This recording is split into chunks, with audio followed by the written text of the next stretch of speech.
Hi guys, welcome back again to my channel. So it's the Diwali week. So wishing you all a very happy Deepavali. So guys, आज की video में हम लोग बात करने वाले हैं फाइनेंशियल इंटरमीडियरीज के बारे में. अब आप सोच रहे होगे कि फाइनेंशियल इंटरमीडियरीज क्या होते हैं. फाइनेंशियल इंटरमीडियरीज से ही हमें समझ में आ रहा है कि यार जब एक बायर है हमारे पास, एक सेलर है, उस वाले प्रोसेस को एक्सचेंज जो सिक्योरिटीज करनी है उनको, या फिर उनको जो भी ट्रांजैक्शन करना है, उसके बीच में हमको एक फैसिलिटेटर्स चाहिए जो हमको हेल्प कर सकते हैं उस ट्रांजैक्शन को कंप्लीट करने के लिए. तो उन्हीं को ही हम कहते हैं फाइनेंशियल इंटरमीडियरीज. तो चलो एक के बाद एक जानते हैं कौन कौन से फाइनेंशियल इंटरमीडियरीज अवेलेबल है हमारे पास. नेक्स्ट इंटरमीडियरी जो है हमारी, जिसके बारे में बात करेंगे, वो है इंश्योरेंस कंपनी. गाइस, हम इंश्योरेंस से समझते हो कि हम, मेरे को जिस भी चीज से डर लग रहा है मैं उसी चीज का इंश्योरेंस ले लूंगी. अगर मुझे लगता है कि मेरी फर्म के अंदर आग लग सकती है, या फिर मैं जो कार चलाती हूँ उसका एक्सीडेंट हो सकता है, या फिर कुछ भी जो भी मेरे एसेट्स हैं वो लॉस में जा सकते हैं, तो मैं इंश्योरेंस लूंगी. इंश्योरेंस वाली कंपनीज कैसे पैसा कमाती है? सिंपल है यार, वो बहुत सारे लोग इंश्योरेंस खरीदते हैं. जो प्रोबेबिलिटी होती है कि ऐसी सिनेरियो सच्ची में होंगी वो बहुत कम होती है, और मोस्ट ऑफ द आपकी जो रिसीवेबल्स होती है वो आपको एज अ प्रॉफिट मार्जिन मिल जाएंगे. राइट? लेट्स से अगर आपने 100 कॉन्ट्रैक्ट्स बेचे, उसमें से 10% कॉन्ट्रैक्ट्स में ही फायर लगी है रेट से, तो यार 90% जो भी आपको फिर पैसा आया है वो आपका एक तरह से इंश्योरेंस कंपनी का कैश रेवेन्यू हो गया. तो इस वे में हमारी इंश्योरेंस कंपनी पैसा कमाती है. अब इससे बेनिफिट हमारे इन्वेस्टर्स को भी होता है. तीन टाइप के बेनिफिट्स होते हैं. सबसे पहला होता है मोरल हजार्ड बेनिफिट. इसमें क्या होता है यार, मैंने किसी चीज का इंश्योरेंस ले रखा है, फिर मैं उस चीज से कम डरूंगी, तो मैं उस चीज से रिलेटेड रिस्क बहुत ज्यादा ले सकती हूँ. वो हो गया मोरल हजार्ड. नेक्स्ट होता है एडवर्स सिलेक्शन. एडवर्स सिलेक्शन क्या होता है? यार मुझे पता है ये वाली चीज मेरे साथ हो सकती है, या फिर मैं बहुत ज्यादा चांसेस लेके बैठूं कि वाली चीज होने वाली है, तभी तो मैं इंश्योरेंस ले रही हूँ. मतलब अगर मेरे को थोड़ा भी डाउट है तभी तो मैं ले रही हूँ, नहीं होता बिल्कुल ही तो मैं क्यों लेती. तो ऐसे टाइप के सिनेरियो में कि हमारे इन्वेस्टर को थोड़ा बेनिफिट मिलता है. तो probability of happening that thing might be very high when compared to not happening according to our investor. तो वो थोड़ा हेज हो जाता है उस चीज. Next, fraud. लेकिन ये एक तरह का बेनिफिट नहीं है, ये एक तरह का इंश्योरेंस कंपनीज के लिए तो बहुत डीमेरिट है. लेकिन बहुत सारे इन्वेस्टर्स क्या करते हैं, जस्ट बिकॉज उन्होंने इंश्योरेंस ले रखा है और उनको वो वाले पैसे चाहिए, तो वो वाली चीज करते हैं. जैसे फायर इंश्योरेंस है, वो फायर लगाएंगे. मतलब ऐसा फ्रॉड है, नहीं करना चाहिए, बिल्कुल नहीं करना चाहिए, पर बहुत सारे लोग ऐसा करते हैं. तो इसी को हम कहते हैं fraud under the insurance company. Financial intermediate होती है आर्बिट्रेजियस. अब यार आर्बिट्रेजियस क्या होता है? एक ऐसा पर्सन जो आर्बिट्राज कर रहा है. सिंपल, मैंने आपको उससे पहले आर्बिट्राज का मतलब बताया था. यार आर्बिट्राज का मतलब ये होता है कि मैं प्रॉफिट करना चाहती हूँ मिस प्राइसिंग के थ्रू. ठीक है, लेट्स से मैं देखती हूँ कि मेरे एक एक्सचेंज में मेरे को एक शेयर 99.10 का मिल रहा है, और सेम शेयर मेरे को दूसरा वाला एक्सचेंज में 100 रुपीज का मिल रहा है. डिफरेंस है ना 0.90 का. ये वाला मैं पैसा कमा सकती हूँ.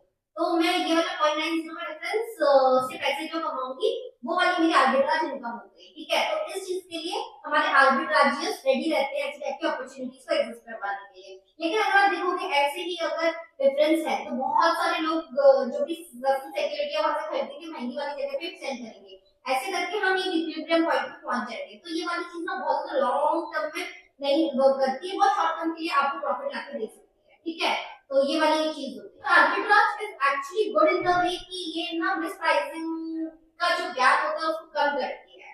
इसको एकदम प्रोफेशनली, एकदम राइट जो आपका प्राइस चलना चाहिए उसके ऊपर लेके आती है. हम समझते हैं अगर सबको ही सारी राइट इन्फॉर्मेशन रहेगी तो ये आर्बिट्राज अपॉर्चुनिटीज बहुत कम रहेगी. लेकिन आर्बिट्राज में एक और दिक्कत क्या है ना, आप उस लेवल का रिस्क ही नहीं ले रहे जिस टाइप का प्रॉफिट कमा रहे हो. जितना रिस्क ले रहे हो उससे ज्यादा प्रॉफिट कमा रहे हो, तो वो आर्बिट्राज के अंदर ही काउंट होता है. लेकिन ये वाली opportunities to be very frank बहुत लिमिटेडली एग्जिस्ट करती हैं, और हम लोगों की जो हेज फंड्स होते हैं वो ऐसी टाइप की अपॉर्चुनिटीज की फिराक रहते हैं, मिस प्राइसिंग ढूंढते हैं और फिर उस हिसाब से फिर इन्वेस्ट करते हैं. तो यस गाइस, इस वाली चीज को हम आर्बिट्राजेस कहते हैं, और इस टाइप के फाइनेंशियल इंटरमीडियरीज भी एग्जिस्ट करते हैं. तो जो सबसे पहले हमारे पास अवेलेबल होते हैं फाइनेंशियल इंटरमीडियरीज के अंदर, वो होते हैं हमारे ब्रोकर्स, डीलर्स और हमारे एक्सचेंजेस. तो चलो जानते हैं इन लोगों का रोल क्या होता है.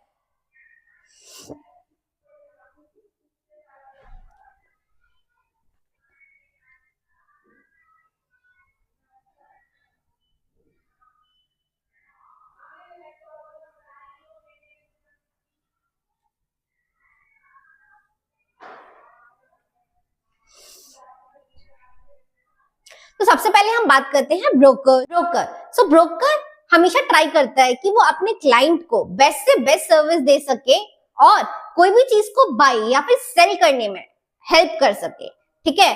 तो वो ऐसे टाइप की पार्टीज को आपसे मिलवाएगा, हेल्प करेगा आपको उनसे कनेक्ट करने के लिए। उधर ही आता है आपका ब्रोकर। हम इसको रेंटल ब्रोकर के थ्रू भी समझ सकते हैं कि मेरे को रेंट पे रहना है और मेरे को एक अच्छी प्रॉपर्टी के बारे में नहीं पता, तो मैं ब्रोकर के थ्रू जाके एक अच्छी प्रॉपर्टी ढूंढने में हेल्प ले सकती हूँ। इसको हम कहते हैं ब्रोकर।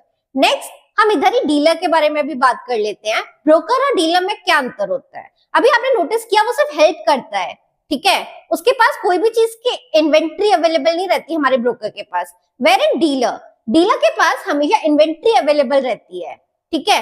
कहने का मतलब अगर आप फ्लाइट टिकट्स बुक करना चाहते हो, ब्रोकर के पास फ्लाइट टिकट्स की इन्वेंट्री अवेलेबल नहीं होगी, लेकिन जो डीलर है फ्लाइट टिकट्स का उसके पास फ्लाइट टिकट्स की, पर जो हमारा डीलर है उसके पास फ्लाइट की टिकट्स अवेलेबल होंगी, ठीक है। इधर ही इन दोनों का मेजर डिफरेंस आता है। दोनों के दोनों हम लोगों के क्लाइंट्स को ऑब्वियसली हेल्प करते हैं बाय या सेल करने के लिए, ठीक है, और दूसरी पार्टी से कनेक्ट करवाने के लिए। बट हम लोगों का इन्वेंट्री वाला चीज देखना पड़ेगा। डीलर के पास हमेशा इन्वेंट्री होती है और ब्रोकर के पास नहीं होती है। ब्रोकर में ब्रोकरेज कमीशन मिलती है आपको और डीलिंग में आपको बेसिकली स्प्रेड मिलता है। हो सकता है कि आपने जो टिकट्स खरीदी हैं वो सस्ते में खरीदी हो, लेकिन आप महंगे में बेचोगे उन फ्लाइट के टिकट्स को। दैट इज कॉल्ड डीलिंग, ठीक है। तो आई होप अब आपको ये वाली चीज समझ में आ गई होगी कि हम लोगों के ब्रोकर में और हमारे डीलर में क्या अंतर होता है। ये दोनों के दोनों हमारे फैसिलिटेटर्स हैं, फाइनेंशियल इंटरमीडियरीज के अंदर आते हैं। तो एक हो गया हमारा ब्रोकर, नेक्स्ट हो गया डीलर। अब हम अच्छे से एक्सचेंजेस के बारे में बात करते हैं। एक्सचेंज, आपको पता है एक्सचेंज एक तरह की प्लेस है जहां पे आपकी बायर और सेलर्स आके मिल सकते हैं, ठीक है। कहने का मतलब एक ऐसा प्लेटफॉर्म जहां पे बाइंग और सेलिंग हो सकती है। तो यार ये एक्सचेंजेस बहुत ज्यादा इंपॉर्टेंट रोल प्ले करते हैं, हम समझते ही हैं, क्योंकि हम लोग जो भी हमारे शेयर्स खरीदते हैं, कुछ भी करते हैं, हम लोग एक्सचेंजेस के थ्रू ही कर रहे होते हैं, राइट। कभी कभी हम लोगों के जो एक्सचेंजेस होता है वो ब्रोकर की तरह भी वर्क करने लग जाते हैं। आपको पता ही है एक्सचेंजेस हमेशा टाइमली मैनर पे ओपन होते हैं, टाइमली मैनर पे खत्म होते हैं। कहने का मतलब उनका एक स्पेसिफिक टाइम होता है जहां पे आपके बायर्स और सेलर्स मीट करते हैं, फिर जिसको अपने शेयर्स बेचने होते हैं वो बेचते हैं, एक अपना प्राइस लिमिट शेयर करते हैं। सिमिलरली जिस भी सेलर को खरीदना है वो उस वाले प्राइस पे अगर अग्री करता है तो खरीदता है। And that is how our trade happens on the exchanges. So I hope guys अभी आपको ये सब चीजें समझ में आ गई होगी। अभी हमने ब्रोकरेज के बारे में बात किया था, चलो अब हम लोग ना ब्लॉक ब्रोकरेज के बारे में बात करेंगे। ब्लॉक ब्रोकर्स कौन होते हैं? ब्लॉक ब्रोकर कहने का मतलब यार जब भी बहुत बड़े ट्रांजैक्शंस होते हैं ना, तो आप एक सिंगल टाइम पे अपने सारे के सारे शेयर्स को नहीं, लेट्स से आप एक सीईओ, ठीक है, आपको एक बहुत बड़ा अमाउंट ऑफ शेयर्स आपकी कंपनी से मिला हुआ है और अब आप रिटायर हो गए हो, आपके पास बहुत सारे शेयर्स पड़े हुए हैं, अब आप उसको धीरे धीरे करके निकालना चाहते हो। लेट्स से आप एक साथ भी निकालना चाहते हो तो बहुत ज्यादा फ्लक्चुएशंस आ जाएंगे। इवन कंपनी के भी थोड़े थोड़े रिक्वायरमेंट्स होते हैं कि आप एक साथ इस लेवल से ज्यादा शेयर्स नहीं बेच सकते, क्योंकि फिर इवेंचुअली बहुत अचानक से प्राइस घट जाएगा उस वाले शेयर का। अगर आप अचानक से इतने सारा बल्क अमाउंट में है ना, तो वो बहुत ज्यादा इम्पैक्ट करता है। तो इसलिए हमको ऐसे टाइप ऑफ सिचुएशन में ना प्रॉपरली हम लोगों के चीजें हो पाए तो ब्लॉक ब्रोकरेज को लिया जाता है। वो अपने हिसाब से टाइमली मैनर में धीरे धीरे करके आपके जो भी शेयर्स आपने बताए वो उसको हेल्प करेगा सेल करने में या बाय करने में। सो इस टाइप में अगर आप ढूंढ रहे हो तो आपको ब्लॉक ब्रोकरेज की जरूरत पड़ेगी। डीलर्स के अंदर ही ना प्राइमरी डीलर्स भी होते हैं। ये जो प्राइमरी डीलर्स होते हैं ना वो बेसिकली गवर्नमेंट सिक्योरिटीज के साथ डील करते हैं, ठीक है। तो उन वाले को हम लोग प्राइमरी डीलर्स बोलते हैं, जो भी गवर्नमेंट वाली सिक्योरिटीज या गवर्नमेंट के साथ वर्क करते हैं। सो आई होप गाइस हमारा जो फर्स्ट पार्ट है, फर्स्ट टाइप ऑफ इंटरमीडियरीज है, हमको समझ में आ गए हैं। That is broker, dealers and exchanges, ठीक है। अब हम second type of financial intermediary के बारे में बात करेंगे। सेक्रेटाइजर्स के अंदर आपको ये चीज समझनी पड़ेगी कि ये लोग बहुत बड़ा लार्ज पूल ऑफ एसेट खरीदते हैं और फिर उसके जो भी इनफ्लोज आने वाले होते हैं, कैश फ्लोज आने वाले होते हैं, उसको इंटरेस्ट, जिसका जैसा इंटरेस्ट होता है उस हिसाब से उसको सेल ऑफ करते हैं, ठीक है। इधर हम basically asset back securities, special purpose entity, इन सब चीजों के बारे में बात कर रहे हैं जो कि हमने पहले भी डिस्कस किया हुआ है, ठीक है गाइस।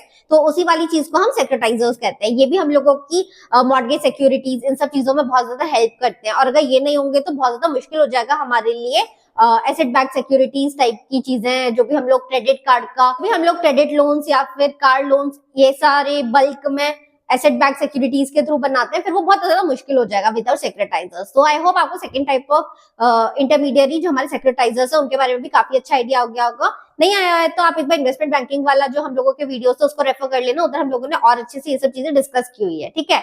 नेक्स्ट फाइनेंशियल इंटरमीडिएरी होती है हमारी कस्टोडियंस।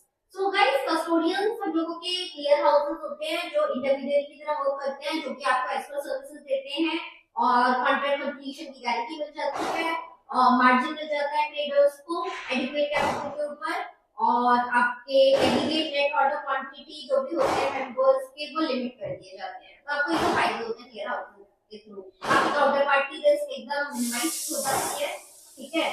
क्लियर्स आपको एक तरह की सेफ कीपिंग फैसिलिटी दे देते हैं आपके एसेट्स के लिए, तो ये भी आपके बहुत सा बेनिफिशियल होता है। तो गाइस आई होप आपको मजा आया होगा सारे फाइनेंशियल इंटरमीडिएरीज के बारे में जान के।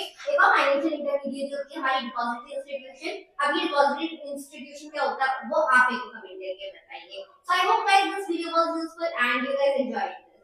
सो I will see guys in the next video. Take care, bye. And अगर वीडियो अच्छी लगी हो तो लाइक कर देना, सब्सक्राइब करना बिल्कुल मत भूलना और अपने फ्रेंड्स के साथ शेयर कर देना जो इक्विटी से जाना चाहता है। बाय।